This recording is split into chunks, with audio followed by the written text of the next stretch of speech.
December ধরে জাতীয় নির্বাচনের প্রস্তুতি বিএনপির। সংসদ ভোট পেছানো চক্রান্তে একটি দল মোকাবেলার হুঁশিয়ারি নেতাদের। ডিসেম্বরের মধ্যে নির্বাচন হবে এটি আমরা আশা করব, প্রত্যাশা করব। নির্বাচন কমিশনার বলেছেন যে আমরা প্রস্তুত থাকব, আমরা কাজ শুরু করেছি এবং ডিসেম্বরকে কেন্দ্র করে কাজ শুরু করেছি। নির্বাচন নিয়ে কোনো চক্রান্ত হলে আমরা মাথা নত আল্লাহ ছাড়া কারো কাছে। ভোটের আগে গণহত্যার বিচার ও প্রয়োজনীয় সংস্কার চায় জামাত। বিচার করতে হবে, প্রয়োজনীয় সংস্কার সাধন করতে হবে, তারপরে একটা সুস্থ নির্বাচন দিতে হবে। সংস্কার নিয়ে জাতীয় ঐকমত্য কমিশনের সঙ্গে বিএনপির বৈঠক কাল।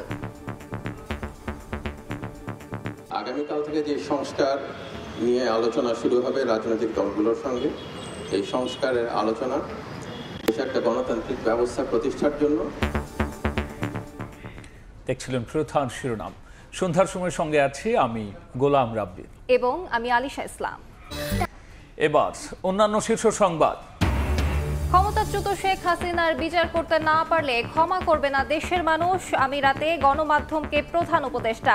শাস্তি এড়ানোর সুযোগ পাবে না গণহত্যায় জড়িতরা। মাস জুড়ে লুকোচুরির পর বাজারে ফিরছে ভোজ্য তেল। সবে বরাতের অজুহাতে বেড়েছে মাংসের দাম। কমতির দিকে চাল, ভ্যাট শুল্ক আরোপে ঊর্ধ্বমুখী ফলের দর। মহিমান্বিত ভাগ্য রজনীতে ইবাদত বন্দেগীতে মশগুল ধর্মপ্রাণ মুসল্লিরা। পরিশুদ্ধ জীবন ও পাপ মোচনের প্রার্থনা, মহান আল্লাহ নৈকট্য লাভের আশা। এবং আগুন রাঙা ফাগুনে ভালোবাসার উৎসব, প্রাণ প্রকৃতিতেও রঙিন সাজ। প্রাণের অমর 21শে বইমেলায় বসন্ত হাওয়া।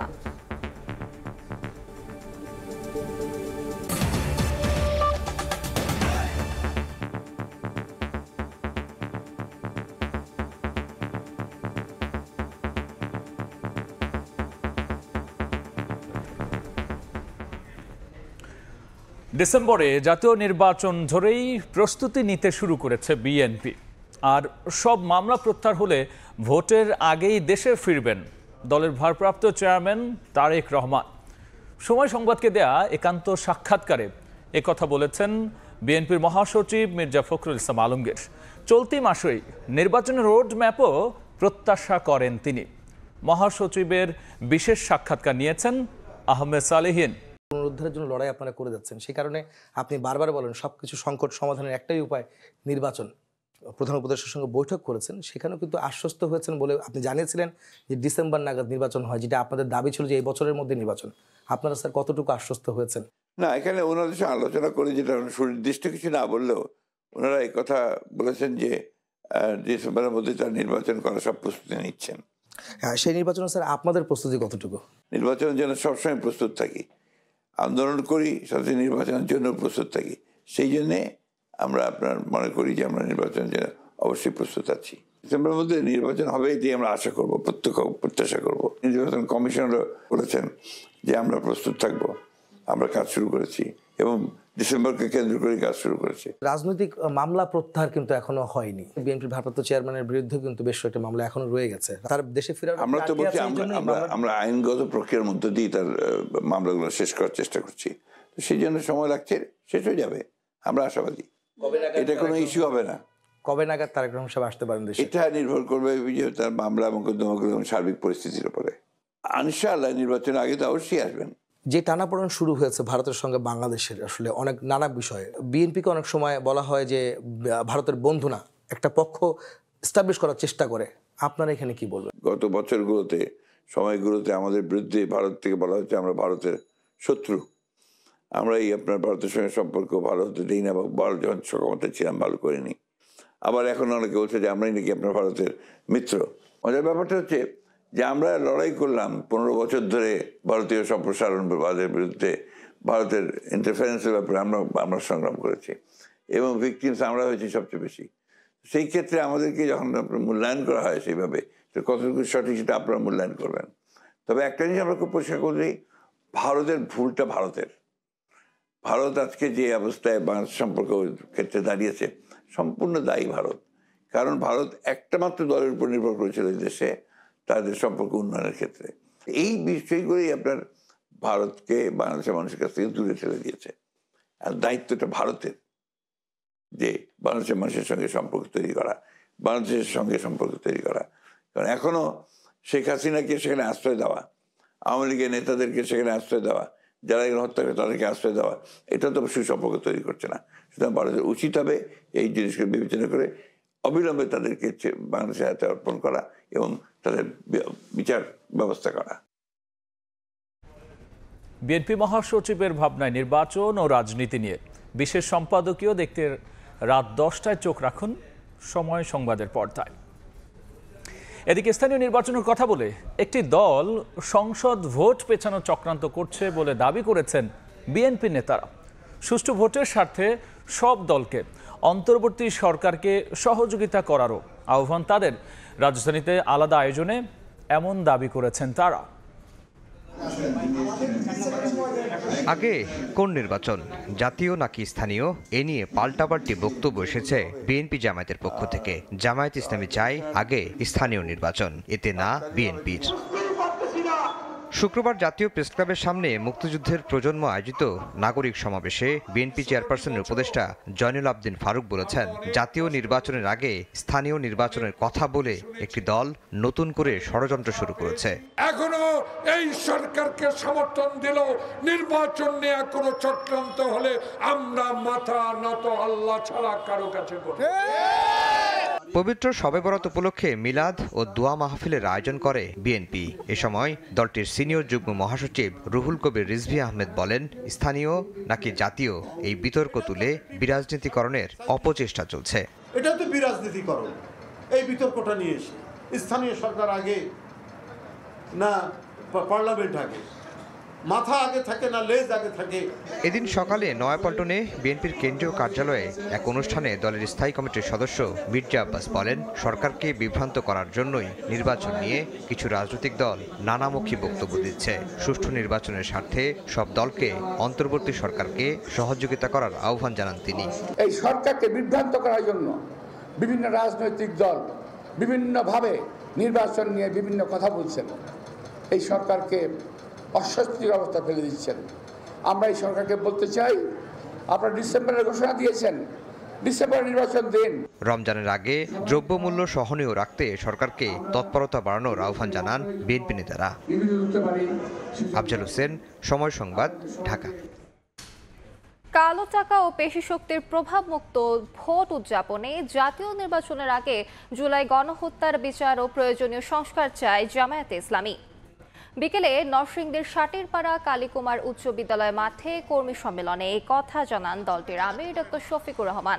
ফ্যাসিবাদের বিরুদ্ধে মাথা নত না করায় জামায়াতের নিবন্ধন বাতিল করা হয় দাবি করে অবিলম্বে তা ফিরিয়ে দিতে নির্বাচন কমিশনের প্রতি আহ্বান জানান তিনি। 24-এর বিপ্লব ও ছাত্র জনতার আত্মত্যাগকে সমুন্নত রাখতে জামায়াত আপোষহীন থাকবে বলেও ঘোষণা দেন ডক্টর শফিকুর রহমান। এরপরে মাঠ প্রশাসনে যারা আছেন, অন্যায়ের কাছে, ফ্যাসিবাদের কাছে মাথা নত না করার কারণে যাদের নিবন্ধন কেড়ে নেওয়া হলো, তাদের নিবন্ধনটা পরিবর্তনের সাথে সাথেই তাদের হাতে ফেরত দেওয়া উচিত ছিল। আমরা সরকারের কাছে দাবি জানাচ্ছি, অবিলম্বে আমাদের পাওনা আমাদের কাছে ফেরত দিন। প্রত্যেকটি গণহত্যাকারীকে দেশে হোক বিদেশে হোক পাকড়াও করে ট্রাইব্যুনালের হাতে তুলে দিতে হবে। খুনিদের বিচার করতে হবে, প্রয়োজনীয় সংস্কার সাধন করতে হবে, তারপরে একটা সুষ্ঠু নির্বাচনও দিতে হবে। এই তিনটা দাবি আমার দাবি নয়, এটা জনগণের দাবি। সংস্কার নিয়ে জাতীয় ঐকমত্য কমিশনের সঙ্গে বিএনপির বৈঠককাল। এর মধ্য দিয়ে রাজনৈতিক দলগুলোর সঙ্গে সরকারের আলোচনা শুরু হবে বলে জানিয়েছেন শিল্প ও গণপূর্ত উপদেষ্টা আদিলুর রহমান খান। স্বৈরাচার প্রতিরোধ দিবস উপলক্ষে রাজধানীর হাইকোর্ট গেটের সামনে শিক্ষা চত্বরে স্বৈরাচার পতন আন্দোলনের শহীদদের প্রতি ফুল দিয়ে শ্রদ্ধা জানানো শেষে তিনি এই কথা বলেন। নতুন বাংলাদেশে আর ফ্যাসিবাদ মাথাচাড়া দিয়ে উঠতে পারবে না বলেও হুঁশিয়ারি দেন উপদেষ্টা আদিলুর রহমান।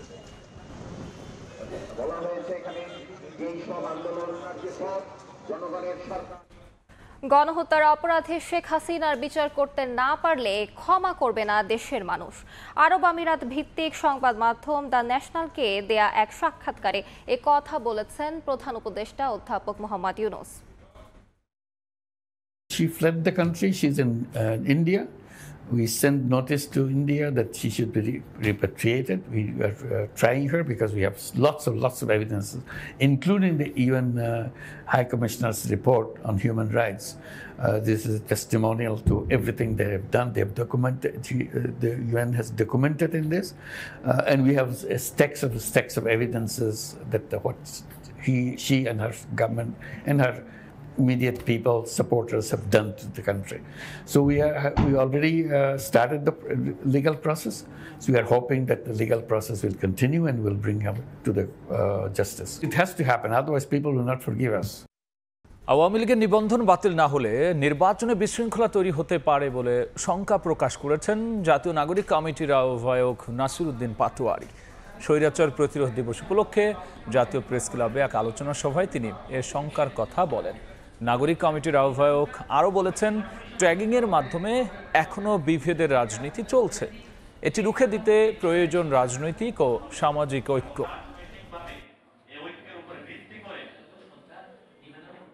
আওয়ামী লীগ যে ব্যানারটি রয়েছে খুনের দায়ে গণতান্ত্রিক প্রক্রিয়ায় তাদেরকে বাংলাদেশ সরকার যারা রয়েছেন তাদেরকে বলবো দ্রুত গতিতে তাদের নিবন্ধন বাতিল করুন।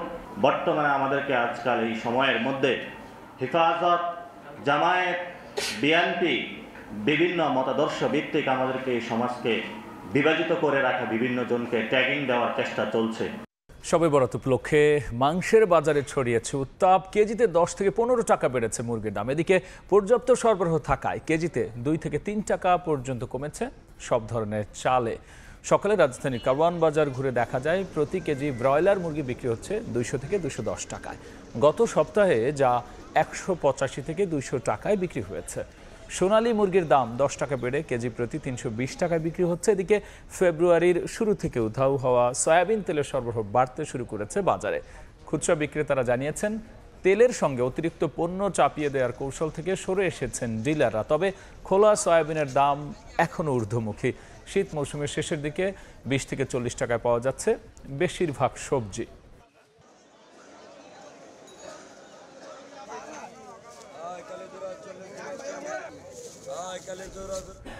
সন্ধ্যার সময়ে আরও থাকছে।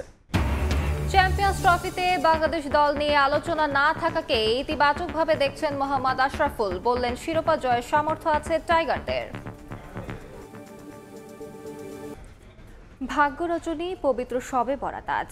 দুনিয়া ও আখিরাতের কল্যাণ কামনায় জাতীয় মসজিদ বায়তুল মোকাররমে মাগরিবের নামাজের পর চলছে জিকির, দোয়া ও কোরআন হাদিসের আলোচনা। সেখানে আছেন সহকর্মী সাদিকুর রহমান। সরাসরি যাচ্ছি তার কাছে। শবে বরাত ফার্সি শব্দ সব অর্থ হচ্ছে সৌভাগ্য এবং বরাত অর্থ হচ্ছে রাত্রি। আরবিতে এটাকে লাইলাতুল বরাত বলা হয়, অর্থাৎ সৌভাগ্যের রজনী। হাদিস মতে যেই শাবান মাসের 14 তারিখ দিবাগত রাত, অর্থাৎ আজকে শুক্রবার রাত থেকে দিবাগত রাতটাই হচ্ছে শবে বরাত। এই রাতে আসলে মুসলমানদের জন্য আল্লাহ তাআলা বরকতময় আসলে এই রজনী, এই ভাগ্যলিপি নির্ধারণ করা হয় এই রাতে। এবং এখানে হাদিসের বিভিন্ন বর্ণনা অনুযায়ী যেটা আছে সেই বিষয়টা হচ্ছে যে আসলে এই রাতে আল্লাহ তাআলা শুধু মুশরিক এবং যারা বিদ্বেষকারী অর্থাৎ হিংসা বিদ্বেষ যাদের মাঝে আছে তাদেরকে ছাড়া সবাইকে আল্লাহ তাআলা ক্ষমা করে দিবেন, যারা আল্লাহর কাছে ক্ষমা চাইবেন। এবং এই রজনীতে আল্লাহ তাআলা সবার কাছে আসলে বলবেন যে আসলে তোমরা কে আছো, আমার কাছে রিজিক যারা চাইবে তাদেরকে রিজিক দান করব, সম্মানজনক রিজিক, এবং তাদেরকে ক্ষমা করে দিব যারা ক্ষমা চাইবে। সেই অনুযায়ী কিন্তু আজকে প্রতি বছরের মতো এবারও কিন্তু এই মাগরিবের নামাজের পর থেকেই এই যে বিভিন্ন মসজিদে দোয়া মাহফিল এবং বিভিন্ন ধরনের জিকির এবং আল্লাহর কাছে সৌভাগ্য এবং যে দুনিয়া এবং আখিরাতের কল্যাণ কামনায় কিন্তু দোয়া করা হচ্ছে। আমি বাইতুল মোকাররম জাতীয় মসজিদে আছি। এখানে কিন্তু মাগরিবের পর থেকেই এখানে মুসল্লিরা হাজার হাজার মুসল্লি বিভিন্ন এলাকা থেকে কিন্তু এখানে এসেছেন। এখানে এসে কিন্তু আল্লাহর দরবারে দোয়া করছেন এবং এখানে বিভিন্ন আলেম ওলামা এবং ধর্ম উপদেষ্টাও কিন্তু এখানে এসেছেন। সারা রাত কিন্তু এখানে বিভিন্ন দোয়া এবং জিকিরে মগ্ন থাকবেন ধর্মপ্রাণ মুসলমানগণ এবং দেশের জন্য কল্যাণ কামনায় দোয়া করবেন। সেই বিষয়ে কিন্তু বিভিন্ন ধরনের দোয়া মাহফিল হচ্ছে এখানে এবং আলোচনা হচ্ছে ধর্মীয়। সারা রাত এই আলোচনা চলবে। এই ছিল এখান থেকে সবশেষ তথ্য। শীতের রুক্ষতা শেষে প্রাণ প্রকৃতিতে এখন রঙিন সাজ। সিতারে বসন্ত মুখারির আগে তাই ঋতুরাজকে আনুষ্ঠানিকভাবে স্বাগত জানানো হলো ঢাকা বিশ্ববিদ্যালয়ের বকুলতলায়।